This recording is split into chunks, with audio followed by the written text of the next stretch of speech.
Berkebutuhan khusus tak jadikan halangan bagi para santri tunarunggu di Pondok Pesantren Tahfadz Tunarunggu Darul Asom untuk belajar membaca kitab suci Al-Quran dengan menggunakan bahasa isyarat.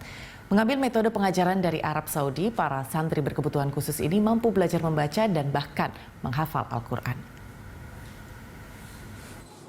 Inilah suasana belajar membaca Al-Quran di Pondok Pesantren Tahfadz Tunarunggu Darul Asom, Sleman, Yogyakarta. Tanpa suara, puluhan santri anak berkebutuhan khusus secara khidmat belajar kitab suci Al-Quran.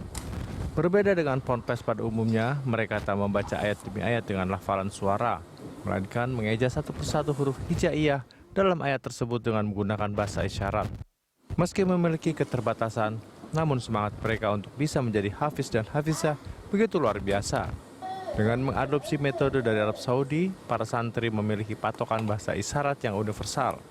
Sehingga jika ingin melanjutkan pendidikan ke negara Arab Saudi, para santri tidak akan mengalami kesulitan karena memiliki bahasa isyarat membaca Al-Quran yang sama. Keberadaan Ponpes Darul Asom ini tentu menjadi angin segar bagi penyandang tunarungu di Indonesia, terutama yang berkeinginan untuk menjadi hafiz dan hafizah Al-Quran. 12 tahun yang lalu saya melihat bagaimana teman-teman tunarungu belum tergarap.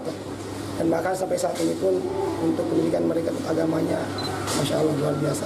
Nah, dari perasaan mahabbah seperti itu kepada mereka, maka 11 tahun berjalan, hanya halaqah saja di rumah.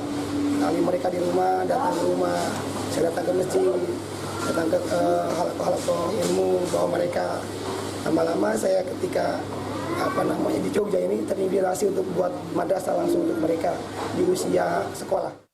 Tak sedikit para santri yang mondok di pesantren bercita-cita menjadi ustadz, menghafal Al-Quran yang kelak bisa menularkan ilmunya kepada para penyandang tunarungu lainnya di Indonesia. Saya mau belajar menghafal sampai 30 juz seperti orang normal. Hingga saat ini, Pondok Pesantren Darul Asom telah memiliki 55 orang santri yang terdiri dari 14 santriwati dan 40 santri putra yang berasal dari berbagai daerah di Indonesia. Mereka terbagi dalam 3 pondokan terpisah, di mana masing-masing didampingi oleh belasan ustadz dan ustazah pembimbing. Pondok ini merupakan pondok pesantren pertama di Indonesia yang menerapkan konsep mondok bagi difabel tunarungu dan tunagrahita. Adam Berita 1, Sleman, Yogyakarta.